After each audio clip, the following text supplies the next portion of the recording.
এই কয়েনটা নিয়ে কেন বসলাম বলুন তো? দেখছিলাম এপিঠ আর ওপিঠ সমান কিনা। না, এই কয়েনটার এপিঠ আর ওপিঠ সমান না হলেও তৃণমূল দলের উপর থেকে নিচ প্রত্যেকেই প্রায় সমান। একটা সামঞ্জস্য বজায় রেখে চলে দলটা। মানে বলতে চাইছি, তৃণমূলে যাহাই মমতা তাহাই অনুব্রত। তা কেসটা খেলেন, ক্ষমা চাইলেন। দলের দলনেত্রী তিনি, দাঁড়িপাল্লায় মাপলে তিনি বা কম যান কিসে? এক যাত্রায় পৃথক ফল হয় কি? নমস্কার, আমি তপজা, আপনাদের স্বাগত মাধ্যমে। তৃণমূল দলের একটা ইউএসপি আছে, জানেন তো? কি বলুন তো? অশালীনতা। এই যে অনুব্রত মণ্ডলের ভাইরাল ফোন কল, সেটা নিয়ে কত হইচই। 26-এর নির্বাচনের আগে এরকম পর্দা ফাঁস হলে মহা বিপদ, তাই না? তড়িঘড়ি 4 ঘন্টার মধ্যে ব্যবস্থা নিয়েছে দল। বীরভূমের বাঘের চড়াম চড়াম শব্দটা শুধু কানে বাজছে, তার বেশি আর কিছু না। একবার ডিপলি চিন্তা করে দেখুন তো, ভাবা যায়? হ্যালো, হ্যাঁ বলুন। তোর পশু ডেপুটেশন নিয়ে তোর বাংলো পর্যন্ত যাব, তোকে বার করে নিয়ে আসবো। বল বল বল বল বল বল বল বল। হ্যালো, বল। আপনি কি বলছেন? আমি অনুব্রত মণ্ডল বলছি। তোর বউ দারুণ দেখতে, আমাকে যে নিয়ে এসছে এটা। বল বল বল বল বল। তুই ফোনে রেকর্ড করছিস, আমি সব জানি। না না, পশু যখন ডেপুটেশন দেবে না, তোকে কোয়ার্টার থেকে মারতে মারতে নিয়ে আস। না কি হয়েছে, মানে ঘটনাটা কি? জানিস না সিঙ্গিতে কি হয়েছে? হ্যাঁ হ্যাঁ, এই পশু তো কাল পশু ডেপুটেশনের ডেট কর, বার করে 13,000 বোলপুরের লোক হয়েছে না? 13,000? 12,000 লোক হয়েছে না বোলপুরে? প্রচুর লোক। কথা বলেছি তোর মাকে হচ্ছে রে বউকে। আপনি আপনি আপনি একজন দায়িত্বপ্রাপ্ত লোক, আপনি এভাবে কথা বলছেন? তোর ডেপুটেশন, পশু ডেপুটেশন ওকে অফিস থেকে, ওই ঘর থেকে বার করার দায়িত্ব আমার। রাস্তা করে ধরতো, ধর এটা ফোনে ধর। ফোন করছিস? না না, আমাকে ফোন এসছে, ওরা বলে রেড করতে গেছে তো। রেড করতে গেছে রে তোর বউ। রাস্তা করে ধর, রাস্তা করে।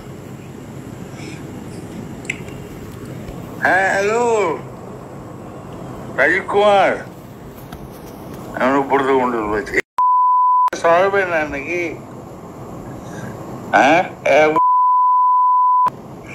পশু ডেপুটেশন দিয়েছি, মারবে কি? মারবো দেখুন আমি। আমার 10,000 লোক হয়েছে বোলপুরে।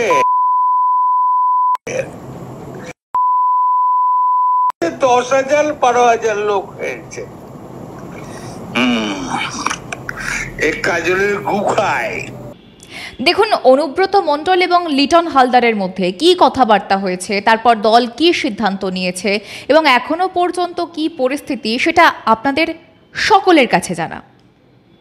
সেটা কতটা শালীনতার মাত্রা পেরিয়েছে, কতটা পেরোয়নি, কতটা যাওয়া উচিত ছিল, কতটা যাওয়া উচিত হয়নি, এই সমস্ত কিছু দিনভর আপনারা জেনেছেন।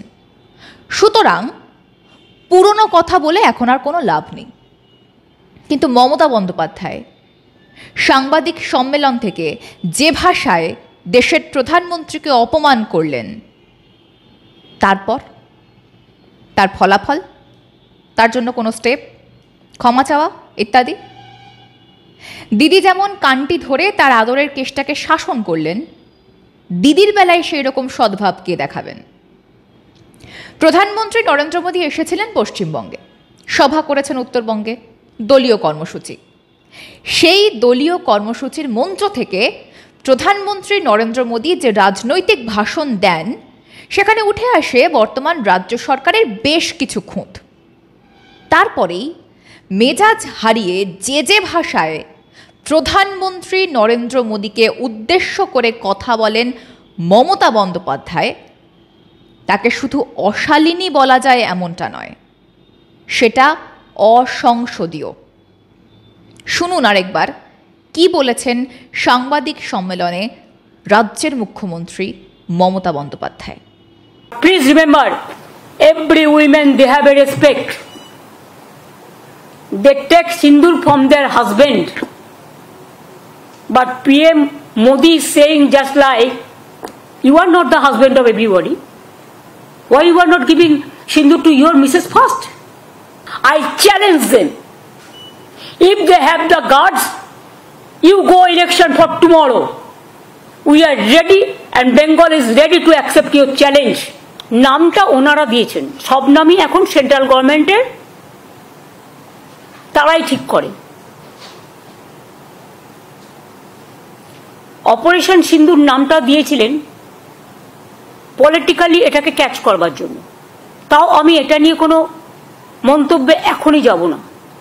মুর্শিদাবাদের মালদার ঘটনা তো বিজেপি করেছে, দাঙ্গা লাগানোর ওস্তাদ তো বিজেপি,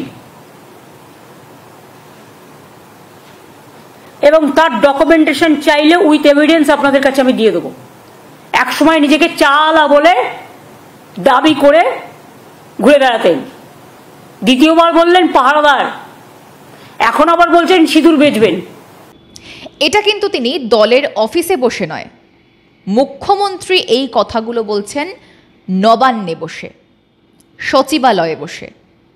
পিছনে রয়েছে দেশের পতাকা, চেয়ারে বসে রাজ্যের মুখ্যমন্ত্রী, এবং তিনি বেলাগাম অপমান করছেন দেশের প্রধানমন্ত্রীকে, যিনি দলীয় সভায় দাঁড়িয়ে রাজ্য সরকারের খুঁতগুলোকে চোখে আঙুল দিয়ে দেখিয়ে দিয়েছেন, এবং তার মুখ থেকে বেরিয়ে আসছে একের পর এক অসংসদীয় শব্দ। অনুব্রত মণ্ডল যে ভাষায় একজন আইসির সঙ্গে কথা বলেছেন তা নিঃসন্দেহে অশালীন, কিন্তু তার বদলে তার দলের দলনেত্রী প্রধানমন্ত্রীকে যে ভাষায় আক্রমণ করেছেন তা শুধু অশালীন নয়, অসংসদীয়। তা এই অপরাধের শাস্তি কি হবে? কে দেবে সেই শাস্তি?